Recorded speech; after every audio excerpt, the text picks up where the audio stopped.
Peristiwa 13 Mei 1969 tidak mungkin dapat dipadam dari lipatan sejarah negara. Pada tarikh inilah berlakunya kemuncak masalah perpaduan kaum sehingga mengakibatkan Malaysia diisytiharkan darurat. Angka rasmi korban rusuhan 13 Mei adalah 196 orang, 211 kenderaan dan 753 bangunan musnah atau mengalami kerosakan. Ketika ini, satu badan pentadbiran yang dikenali sebagai Majlis Gerakan Negara, Mageran, telah diwujudkan. Era kegelapan yang melanda Malaysia itu tidaklah lama kerana sinar harapan muncul kembali. Hari ini, pembangunan di negara ini adalah suatu yang dibanggakan dan membuka mata dunia bahawa masyarakat pelbagai kaum boleh hidup aman damai dalam sebuah negara. Keharmonian masyarakat pelbagai kaum yang menjadi warga negara ini membuatkan Malaysia unik dan menjadi contoh kepada negara lain. Antara faktor penyumbang ke arah keharmonian kaum ini ialah pembentukan rukun negara oleh Mageran.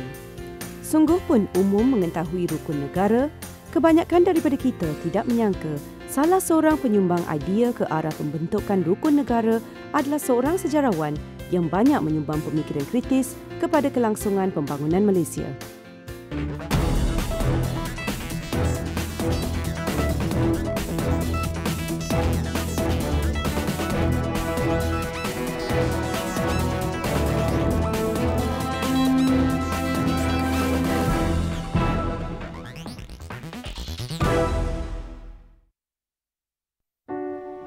Profesor Emeritus Tan Sri Datuk Dr. Khoo Kay Kim yang lahir pada 28 Mac 1937 di Kampar Perak adalah seorang yang mencintai ilmu dan aktif bersukan sejak di bangku sekolah lagi.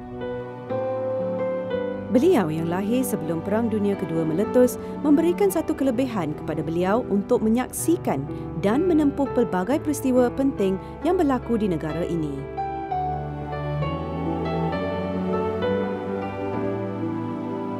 Tan Sri Khoo Kay Kim berasal dari keluarga yang berada dan keluarga beliau pernah terlibat dengan kegiatan melumbung biji timah di Lembah Kinta. Namun begitu, kehidupan mereka ketika itu tidaklah mudah seperti yang disangka kerana negara masih tidak stabil. Kepayahan hidup sebeginilah mematangkan Tan Sri Khoo Kay Kim dan membuatkan beliau nekat untuk belajar bersungguh-sungguh bagi memastikan masa hadapan adalah lebih baik daripada apa yang dilalui. Tak dapat saya lupakan ialah masa keluarga kami, saya ada di Kampar, di hutan Kampar. Perlawanan pihak British Jepun sudah tamat. Jadi bapa saya keluar nak mencari sesuatu, berjumpa dengan tentera Jepun. Jadi dia ambil pedang macam nak serang bapa saya. Tak macam mana dia tak buat. Kalau tidak, bapa saya sudah tentu meninggal masa itu. Masa itu umur dia lebih kurang 30 tahun. Tanggal 31 Ogos 1957, Laungan Merdeka bergema di bumi Malaya. Laungan yang sepatutnya membangkitkan perasaan gembira kerana terlepas daripada cengkaman penjajah, sebaliknya melahirkan perasaan bimbang dan sangsi di hati Khoo Kay Kim. Keresahan ini turut dirasai oleh segelintir orang bukan Melayu yang lain. Apa yang mereka bimbangkan adalah kerajaan yang baru dibentuk ini belum tentu dapat menjamin kehidupan, perniagaan dan hak kepentingan mereka di negara ini. Menyedari masa depan beliau yang masih sama, Tan Sri Khoo Kay Kim memilih untuk melanjutkan pelajaran.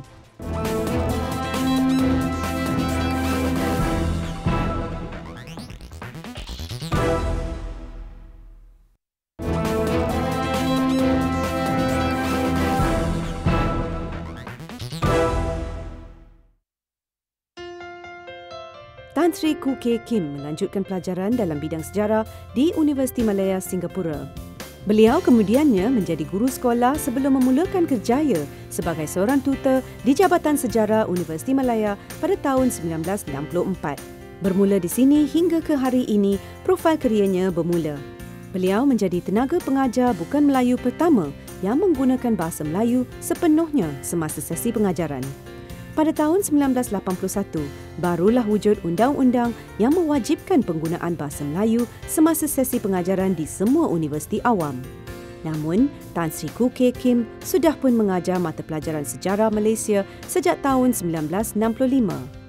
Inisiatif yang beliau lakukan ini menunjukkan fikiran pendeta ini lebih maju berbanding keadaan semasa ketika itu.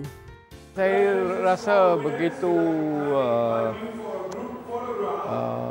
berahmat kerana ramai penuntut saya sudah jadi orang yang sangat berjaya di negara ini. Setengah-setengah jadi menteri besar, setengah jadi menteri. Tak perlu sebut nama lah, tapi ya, jadi saya rasa saya sedikit sebanyak ada memberi sumbangan. Sikap beliau yang sentiasa merendah diri ditambah pula dengan ketokohan beliau sebagai ahli akademik terkemuka di Malaysia tidak pernah menjadi batu penghalang untuk Tan Sri Koo Kay Kim melakukan sesuatu di luar bidang seorang sejarawan maupun sebagai seorang pengajar.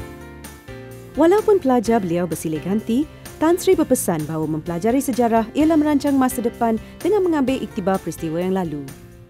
Masa saya di pengajian sarjana tu, MA saya tu, peringkat permulaan saya tak ada beasiswa, tak ada pendapatan kan, tak bekerja, macam mana nak menyambung pelajaran kan. Tetapi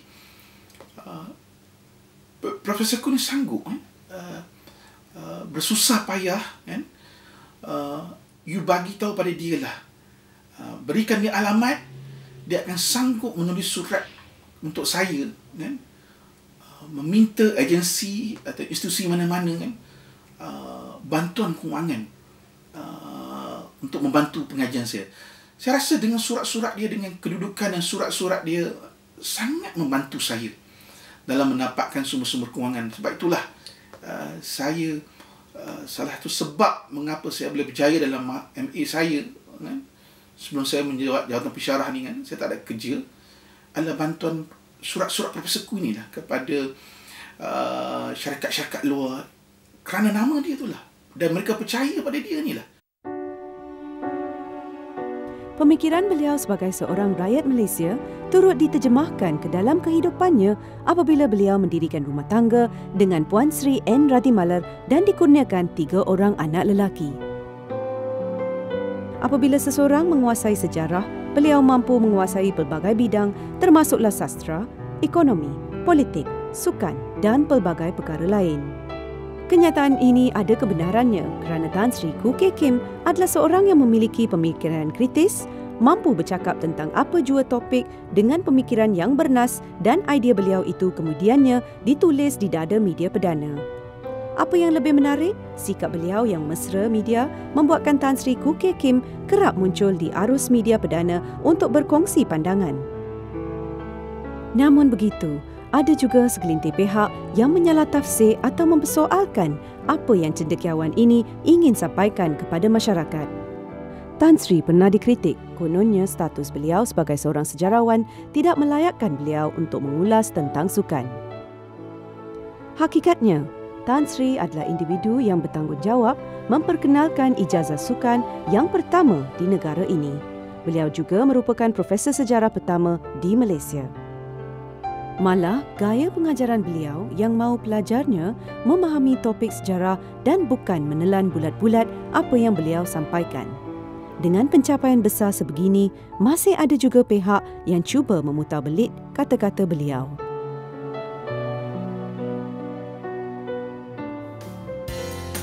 Namun demikian, bak kata pepatah, hanya jauh hari mengenal manikam.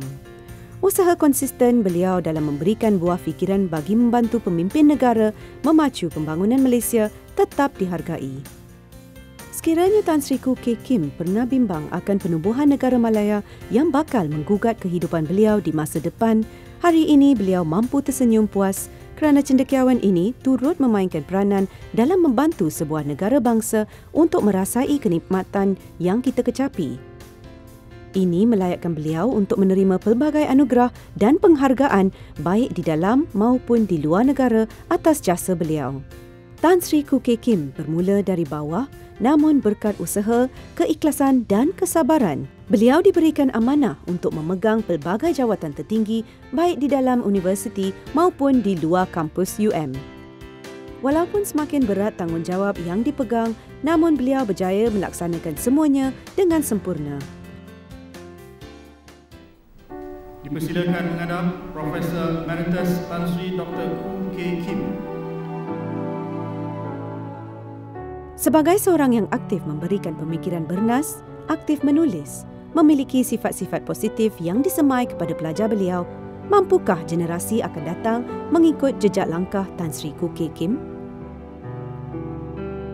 Mereka seharusnya jangan sentiasa mengutamakan diri sendiri saja. Kita sebagai manusia hidup di dalam masyarakat. Jadi bukan kita sendiri saja yang penting. Orang di sekeliling kita juga penting. Dan di dalam sebuah negara bangsa, rakyat di sebuah negara itu penting. Bukan satu orang saja. Harimau mati meninggalkan belang, manusia mati meninggalkan nama. Begitulah perumpamaan yang sesuai diungkapkan untuk Tan Sri Khoo Kay Kim. Sumbangan besar beliau kepada pembangunan sebuah negara bangsa akan terus diingati dan tidak akan hanya tinggal untuk menjadi sejarah semata-mata.